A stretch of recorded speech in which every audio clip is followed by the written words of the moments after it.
Cancun and Punta Cana dominate the all-inclusive beach scene in the Caribbean, but which one actually gives you better value in 2026? To find out, I priced out comparable family resorts, adults-only properties, and luxury options in both destinations for the exact same week. I'm Roger from priceoftravel.com, and to keep this comparison fair, I looked for beachfront all-inclusive resorts with at least an 8.0 rating for the exact same week. Each one also had to be reasonably close to the main airport so the comparison stays realistic.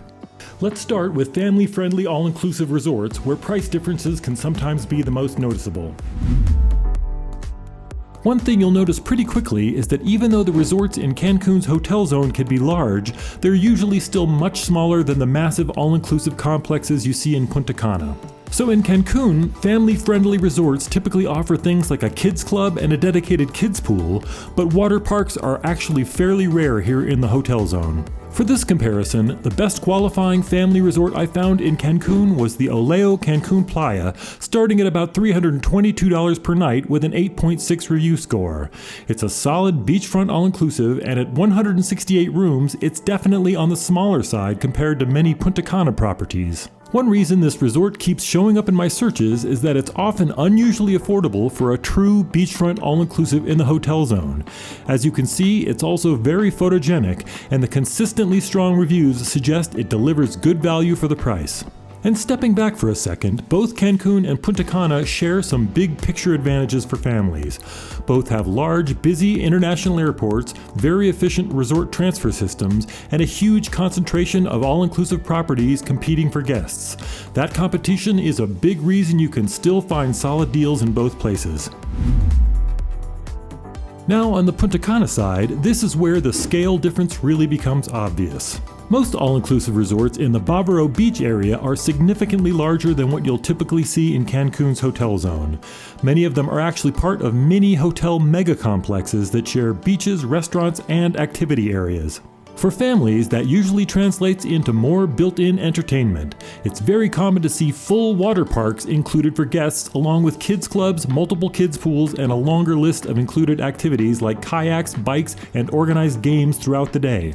For this comparison, the best qualifying family resort I found was the Grand Bávaro Princess, starting at around $428 per night with an 8.2 review score. With over 1,100 rooms, it's dramatically larger than the Cancun example, and that bigger footprint is pretty typical in Punta Cana. Now, for many families, that scale is exactly the appeal. You've got more dining options, more pools, and more built-in activities without ever leaving the resort. But not everyone loves the mega resort feel. Some travelers prefer the more compact layout you tend to find in Cancun, where getting from your room to the beach or restaurants can be quicker and a bit more manageable. So round one goes to Cancun at $322 and the stronger review score, compared to Punta Cana at $428 for these same dates, but remember, Punta Cana usually delivers larger resorts and more built-in amenities. Now let's shift to adults-only resorts, which are incredibly popular with a lot of Caribbean travelers. One big reason is simple: the atmosphere is completely different. Family-oriented resorts in both Cancun and Punta Cana tend to be busy and energetic during the day, while adults-only properties usually focus more on a quieter, more relaxed vibe around the pools and the beach areas. For this comparison, the best qualifying adults-only option I found in Cancun was the Hotel Riu Latino adults-only all-inclusive, starting at about $430 per night with an excellent 8.8 review score. What makes this one interesting is that it's actually fairly large by Cancun standards and part of a major resort chain, so you get more built-in amenities than you might expect. The property features 5 restaurants, 5 pools, and even its own small water park, which is pretty unusual for an adults-only resort. So while Cancun properties often skew a bit smaller overall, this one shows you can still find a full-featured adults-only experience here without moving into the ultra-luxury price tier. Now on the Punta Cana side, the adults-only category once again shows just how big these resort complexes can be. The qualifying property I found, Bahia Principe Grand Aquamarine Adults-Only All-Inclusive, is actually one of 6 hotels that make up a massive shared beachfront complex, and comes in at about $412 per night. At this rate, you still get access to over a dozen restaurants, multiple pools, a water park, and a prime stretch of Bávaro Beach. I've actually stayed at this complex myself, and it is genuinely impressive in terms of size and organization. The service is strong, the facilities are extensive, and once you're settled in, everything runs very smoothly. That said, the flip side of these mega resorts is that they can feel a bit spread out. Depending on where your room is located, getting around can take more time, and some travelers simply prefer the more compact feel you often get in Cancun. So round 2 is a narrow price win for Punta Cana at $412 versus $430 in Cancun, but the Cancun resort does have the stronger review score, and personally I'd probably pay a bit more for that extra confidence. Next up are the luxury all-inclusive resorts, and for this round I tightened the criteria quite a bit. Each property had to be officially rated 5 stars, carry at least a 9.0 guest review average, which is exceptional, and also earn Expedia's luxury designation. On the Cancun side, the best qualifying option was the Grand Residences Riviera Cancun All-Inclusive, starting at about $584 per night for a large junior suite with an outstanding 9.2 review score. What really stands out here is the scale. Unlike many Punta Cana mega resorts, this is a much more boutique-style property with just 144 rooms. You still get solid amenities, 3 restaurants, 3 bars, a full spa, but the overall feel is designed to be quieter and more intimate. And if you want to step it up a bit, upgrading to a jacuzzi suite is surprisingly reasonable for a property at this level, which helps explain why this one consistently earns such strong guest reviews. On the Punta Cana side, the top qualifying option was the TRS Turquesa Hotel, adults only all-inclusive, coming in at about $593 per night for a junior suite with a pool view and a matching 9.2 review average. At 372 rooms, it's more than twice the size of the Cancun property, and the reason becomes pretty obvious when you look at the full complex.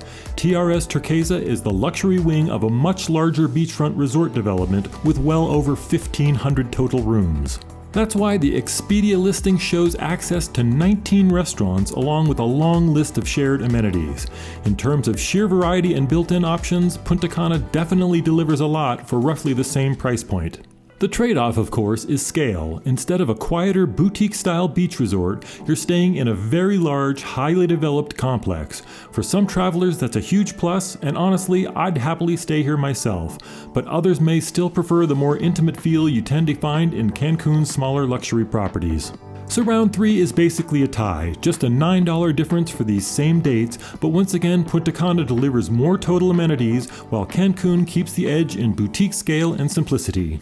One other important difference between these two destinations comes down to travel style. Punta Cana is almost perfectly designed for travelers who want the easiest possible fly and flop vacation. The resorts are self-contained, highly organized, and once you're inside your property, you really don't need to think about logistics at all. Cancun can absolutely work that way too, especially in the hotel zone, but it's generally a better fit for travelers who might want to leave the resort for a day trip, explore local restaurants, or mix in a few off-property excursions during the week.